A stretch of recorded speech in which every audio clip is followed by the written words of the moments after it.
Hey guys, today in this video I'll be telling you about 5 scholarships that will fully fund and sponsor your studies in South Korea. First, let me introduce myself. My name is Saule. I am from Kyrgyzstan. I did my master's degree in South Korea.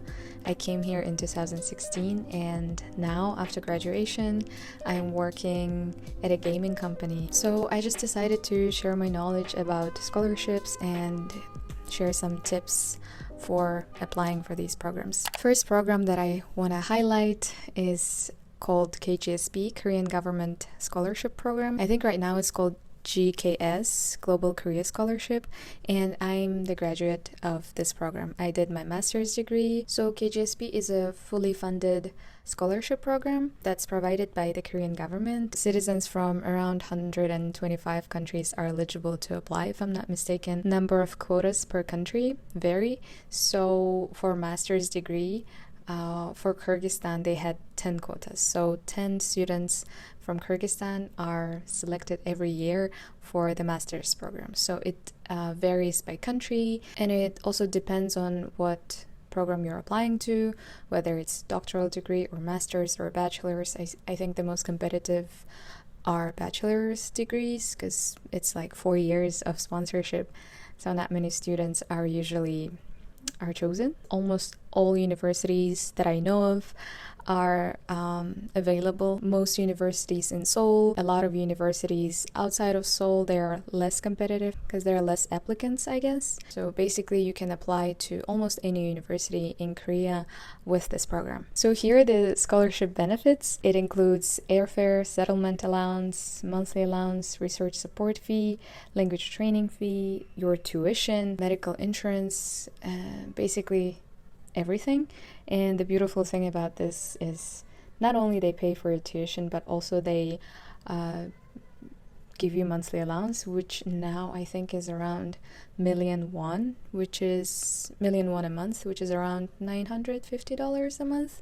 It's not bad for life in Korea. Korea is not that expensive compared to the States or other countries. They also offer settlement allowance around $170. It's only given you once for you to come here and just settle in, buy all these things for your house that you need. They also pay for your 1 year Korean language training, and this is the most interesting part.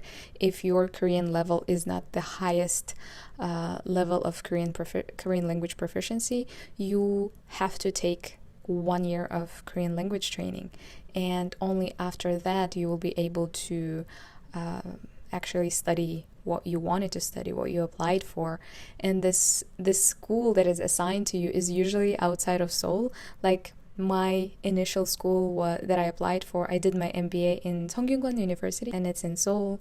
So what they did is they assigned the language school that was in Daegu, like pretty far from Seoul. I was quite surprised because I think I didn't really pay attention to that back then, and when I found out that I'll be living in Daegu and I didn't even know what that city was, I was really questioning like whether I should go to Korea, whether I should pursue my degree there. 1 year in Daegu, the city that I don't even know, sounds kind of too long. So please keep it in mind. If you don't want to live in like in Korean province, then maybe reconsider this option, because it's the likelihood of you being assigned to one of those cities is pretty high. Let's talk about eligibilities. Since the whole point of this program is to sort of promote Korean culture and attract foreign talent, it is all about the foreigners. So you shouldn't be a citizen of Korea, and your parents should hold non-Korean citizenship. You must be under 40 years old, and your GPA will be here, 2.64 on a 4 scale. I think it's pretty low. Like in my university, if you did bare minimum, you could get that. And about the preferences, so applicants who have outstanding results in like English or in Korean or both will be given preference. So if you have high IELTS score, or if you have topic level 5 or 6, you'll definitely be given a preference. It's a really great program because based on your experience, based on your grades, based on your sort of resume, you can actually choose strategically the school that you want to apply for. If you want to apply for SKY, like Seoul University, like SKY, these are like 3 best universities of Korea. They're very like super highly competitive. It's like Harvard of Korea, and they have pretty high standards. And if you did really good, if you have really good grades, and if you speak Korean and if you speak English and your scores are pretty high, you can actually target these schools and apply for these schools, and you have a great chance of getting in there. However, if your grades aren't that great, then you can actually target universities outside of Seoul, and you'll still have a great chance, pretty great chance, because in the end, it's not really the program that chooses applicants, it's actually those universities who choose you. If you can convince the university that I'm a really great match for your school, then you have really great chances to get there. And there are also 2 tracks to apply. The first one is embassy track and the second one is university track. So embassy track, you go to your embassy in your country and you apply through them. And the benefits of that is that you can choose 3 universities. You can apply to 3 universities in Korea, and you have more opportunities, I guess, and more room for, even if you're rejected from the other 2, you can still go to the 3rd one that approves you. And you also have like more choice. Like you can actually risk and go and apply for Seoul National University or Yonsei National University. But with the second option is called the university track, and it's the one through which I applied. This one, you apply directly to the university. So the benefit of the university track is that you just directly work with the university. You just apply there. If they say yes, you're basically good to go to Korea.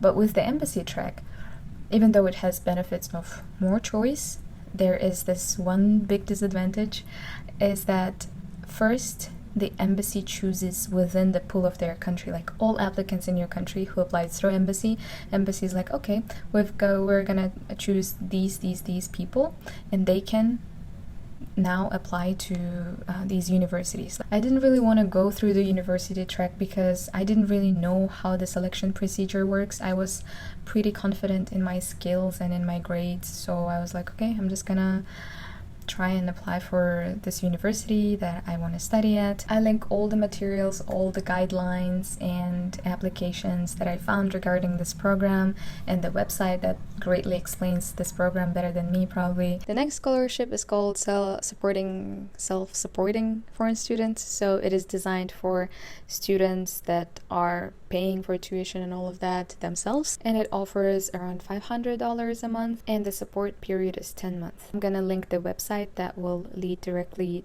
to this program, so you can see the procedure and everything related to this program. The next scholarship is for exchange students in Korea, and unfortunately it is only for a bachelor's degree, and it only lasts for 4 to 10 months depending on for how many semesters you came here. And here's the scope of support. So it's around $500 a month living expenses. There is also a settlement allowance of around $200, round-trip airfare, and medical insurance. There are also similar scholarships for art students or for IT students. I'm also gonna link all those programs in this video. The next scholarship is provided by KOICA, Korean International Cooperation Agency. Unfortunately, it only provides scholarships for developing countries and only for master's degrees. And it's a little more specific than, for example, Korean government scholarship program, because it requires to be a government employee or to have 2 years of experience in governmental agencies or in international organizations or any type of experience in those NGOs. Here's all the support services. So airfare is included, tuition fees, extracurricular activities, and monthly allowance of almost $1,000 a month. And the reason why it's even better than Korean government scholarship program is because they pay for your accommodation too. Like for Korean government scholarship program, I had to pay for my dorm and for all my living myself from the allowance that I was getting. But here they give you the allowance plus the accommodation. This is just a dream come true, seriously. The next is POSCO Fellowship Program. POSCO is a steel-making corporation in South Korea. They have a lot of money, so they can afford having all these types of scholarships. So they have two types of fellowship programs. The first one is called POSCO Asia Fellowship, and the other one is POSCO Science Fellowship. So this is the list of the countries that are eligible to apply under the Asia program. Unfortunately, the states in Europe are not listed here. Asians who are not Koreans. Easy as that. And the benefits: tuition and living expenses for 4 semesters during master's, doctorate in Korea. So bachelor's is not available according to this program. And the allowance is $900 a month. So pretty much similar to KGSP and to KOICA. Here's the selection procedure, pretty straightforward. The Science Fellowship Program is also there. I know that it's also there, but I've never really met anyone who did their studies through it. I don't really have like IT natural science friends, unfortunately.